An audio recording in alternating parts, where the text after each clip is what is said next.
ഈ പരിപാടി കേവല വിനോദത്തിനായി മാത്രം നിർമ്മിക്കപ്പെട്ടതാണ്. ഈ കഥയിൽ ചിത്രീകരിച്ചിരിക്കുന്ന കഥാപാത്രങ്ങൾ, അവരുടെ പേരുകൾ, സ്ഥലങ്ങൾ, സംഭവങ്ങൾ മുതലായവയെല്ലാം സാങ്കല്പിക മാത്രം ആയതിനാൽ ജീവിച്ചിരിക്കുന്നവരോ മരിച്ചവരോ ആയ യാതൊന്നുമായി ഇവയ്ക്ക് യാതൊരു ബന്ധവുമില്ല. ഏതെങ്കിലും തരത്തിലുള്ള സാമ്യം തോന്നുന്നുണ്ടെങ്കിൽ അത് തികച്ചും യാദൃശ്ചികം മാത്രം.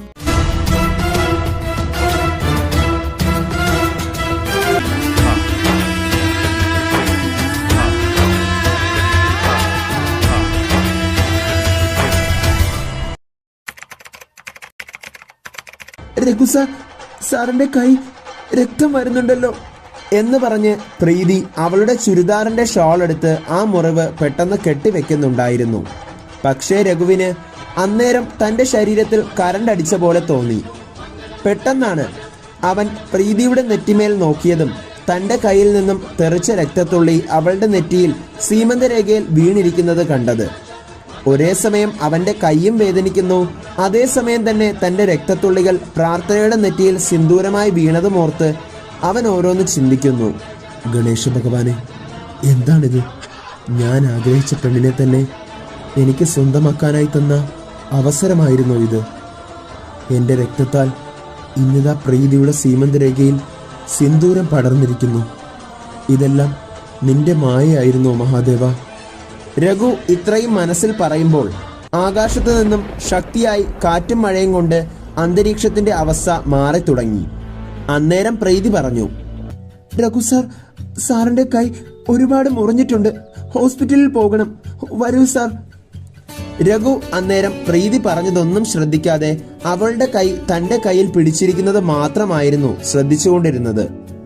മുറിവിന്റെ വേദനയാണോ അതോ പ്രീതി തന്റെ കയ്യിൽ പിടിച്ചപ്പോഴുള്ള അനുഭവമാണോ എന്താണെന്നറിയില്ല.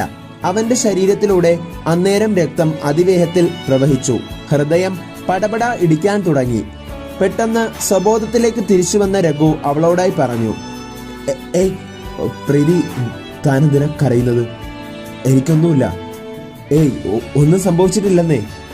ഇത്രയും പറഞ്ഞ് രഘു പ്രീതിയുടെ കണ്ണുനീർ തന്റെ ഇടത് കൈകൊണ്ട് തുടച്ചു. അന്നേരം പ്രീതി പെട്ടെന്ന് കരഞ്ഞുകൊണ്ട് ജുവലേഴ്സിന്റെ പടികളിലേക്ക് പോയിരുന്നു. തൊട്ട് പിന്നാലെ വന്ന രഘു അവളോട് ചോദിച്ചു, പ്രീതി, താൻ എന്തിനാ ഇങ്ങനെ കരയുന്നത്?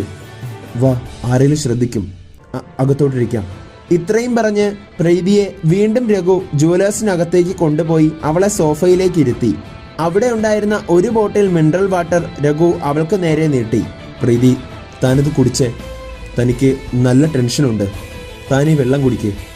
പ്രീതി രഘുവിന്റെ കയ്യിൽ നിന്നും വെള്ളം വാങ്ങി കുടിച്ചു. അന്നേരം രഘുവിന്റെ കയ്യിൽ നിന്നും ഇറ്റു വീഴുന്ന ചോര കണ്ട സ്റ്റാഫ് അങ്ങോട്ടേക്ക് ഫസ്റ്റ് എയ്ഡ് ബോക്സുമായി വന്നു.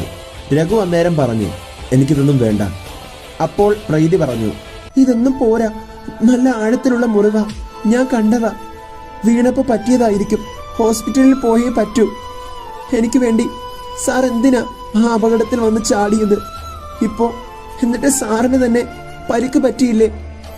ഞാൻ വഴിയരികിൽ വീണ് കിടന്നാൽ കിടക്കട്ടെ, കൂടിപ്പോയാൽ മരിക്കുമായിരിക്കും. എൻ്റെ ജീവിതത്തിലെ ഏറ്റവും വലിയ ലക്ഷ്യം ഞാൻ നിറവേറ്റി കഴിഞ്ഞു. ഇനി എനിക്ക് എന്ത് വന്നാലും ഒന്നുമില്ല. പക്ഷേ സാറിനെ പോലൊരു ബിസിനസ്മാൻ എന്നെ രക്ഷിക്കാൻ വന്നതുകൊണ്ടല്ലേ ഇപ്പോൾ ഇങ്ങനെയൊക്കെ സംഭവിച്ചത്. സാറിനെ പ്രതീക്ഷിച്ച് വീട്ടിലെ ഒരമ്മയും അച്ഛനും ഇരിപ്പില്ലേ?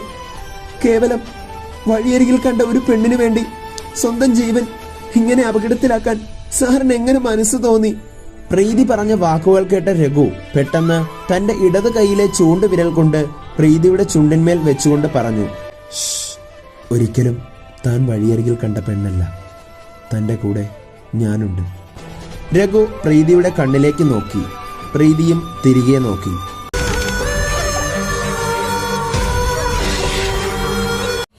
എന്റെ നെറ്റിമേൽ ഇപ്പോഴുള്ളത് ഒരു സിന്ദൂരം പോലെയാണ്.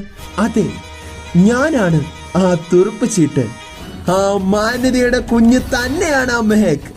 മരിച്ചുപോയ മെഹക്കിനെ നമ്മൾ എങ്ങനെ തിരികെ കൊണ്ടുവരും? ആ ഇന്ദ്രനീലം വീണ്ടും പ്രകാശിച്ചു.